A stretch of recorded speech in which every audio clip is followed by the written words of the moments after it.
Hey folks, we have just a little surprise pop-up episode here. It won't last very long. Earlier this week, my good friend Robert Bentley here was on Facebook, and somebody told him to tell a story about something, and he said that it was too long to type out. So, me being the idiot that I am, I just butted in and said, "Hey, why don't you come on my show and tell the story if you don't want to type it out?" So, Robert, tell the story. All right. This was back in maybe 95. You know, you get older and you don't remember dates and years, but I think it was 95 because at this point I remember Carnival of Carnival of Souls was out, but you know, it was still sitting on the shelf and all that and That's when the bootleg um was circulating.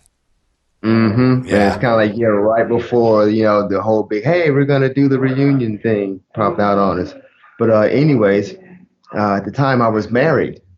And one day I'm sitting in the living room, just kind of jamming around, and uh, I can hear her on the phone. I hear her tell somebody, "No, you have the wrong number. He no longer lives here, whatever it is." And told him goodbye. It's all right. Didn't think anything about it. So a couple of weeks later, calls again.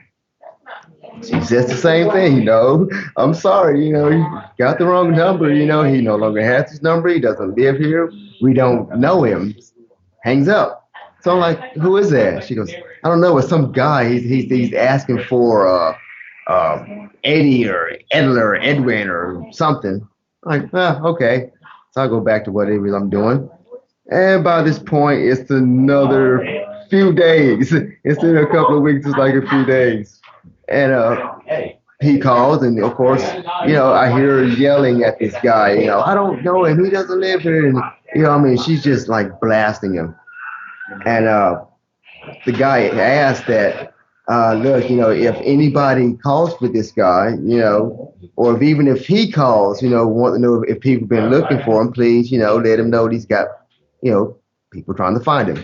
So she's still irate and hangs the phone up in his face and whatever. So now it's probably about a month later. I get home from work and my wife says, "You're gonna be mad at me." I'm like, "Why?" I'm looking around the house. Nothing's broken. My guitars are all still there. I'm not gonna be mad at you. She goes, well, first let me tell you this. She goes, this woman called and she asked for, and the guy's name was Edwin. She asked for Edwin.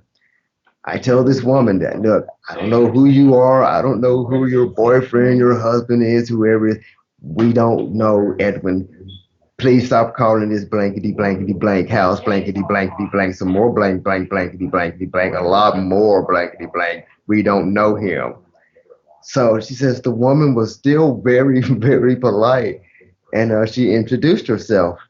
And she proceeds to go, well, my fiance, Bruce Kulick, he's the ex-guitar player for Kiss. And he's trying to find Edwin because Edwin is his guitar guy when he's in Nashville. He's the guy that sets up his guitars and, and does all this stuff for him.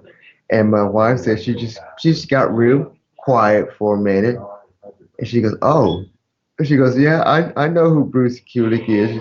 He goes, my husband lives, eats, breathes, and craps Kiss. I not only know who Bruce is, I know what he looks like. I myself am not a Kiss fan, but I very well know who he is. So I'm just looking at her, and I can't be mad at her because she doesn't know. But the thing is, that guy that was calling and asking, that was Bruce. Now, here's the funny thing. By 98, she and I are separated. Oh, it happens. So I'm at got over there real quick, right? Uh, I was at an annual Kiss Expo. Nashville used to have a lot of them, but over time they just, I don't know, a little bit by little bit became less and less. So in '98, they were having an expo, and lo and behold, two of the guests, one of them is Eric Singer, still had blonde hair and all of that. And the other guest was Bruce Kulick. Oh, cool. Bruce is going to be there. So at some point, I'm in the men's room.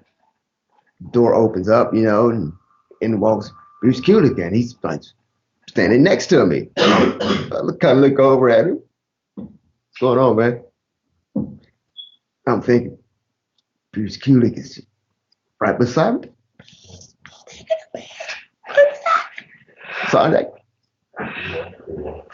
So I wash my hands and I go out the door.